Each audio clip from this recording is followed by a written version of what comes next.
Crusades remains vague, carrying with it, if anything, some inchoate guilt for Christian aggression. In the year 2000, Pope John Paul II's apology for the Church's errors was widely taken to include the Crusades. But long before crusading fervour dwindled, Islam's knowledge had been transferred to the West, opening the way to the modern scientific method and the long path to the Enlightenment of the 17th and 18th centuries. Islamic civilization, set into a defensive posture, stagnated and its power waned. This impotence lies behind much of today's desperate Islamist extremism.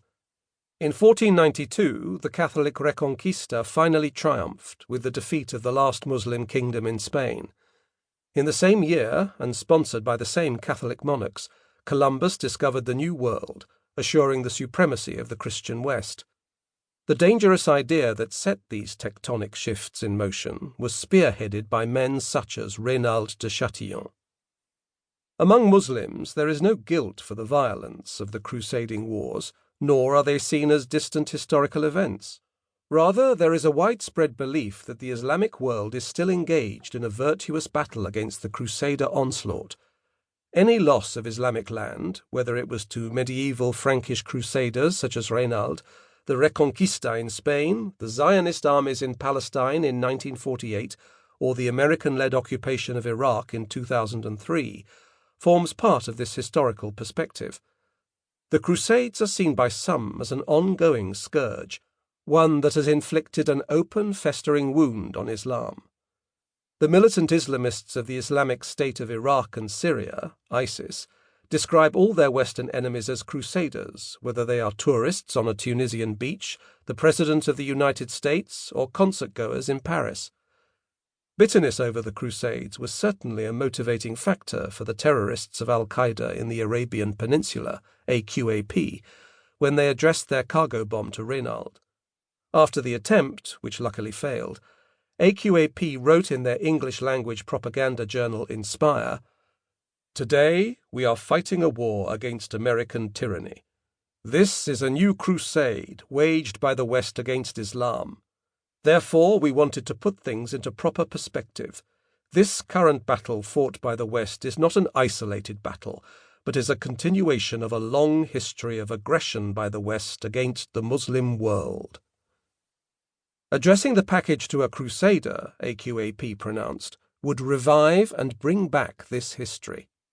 But why choose Reynald de Chatillon in particular as the embodiment of this crusader enemy?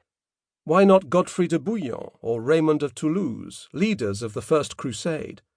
When they seized Jerusalem from the Muslims in 1099, their troops perpetrated a massacre so vile that on the Temple Mount their horses waded in blood up to their knees. Or why not the much more famous Richard the Lionheart, whose mere presence terrorized armies, and who festooned his bridle with the heads of Saracens he had killed? Reynald is reviled even more than those crusaders of malign memory. He epitomizes the Crusades' enduring legacy of enmity between Christian and Muslim. The Muslims called him Arnat, or simply Al-Prince, the Prince, and he was a figure of hatred and terror from the first.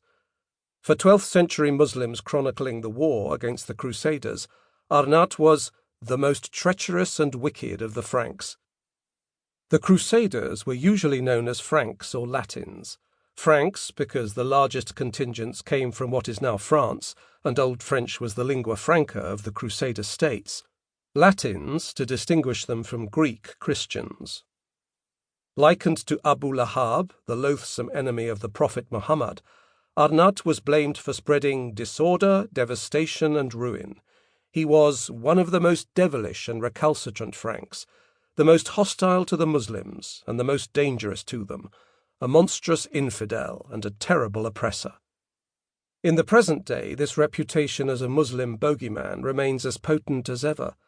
The typical modern Muslim view of Reynald is of someone fanatical, greedy, and bloodthirsty. He aroused more hatred between the Arabs and the Franks than had been caused by decades of wars and massacres. As Inspire explains, AQAP's FedEx bomb was addressed to Reynald because he was one of the worst and most treacherous of the Crusades' leaders. When you get to know what Reynald did, the blasphemy and trauma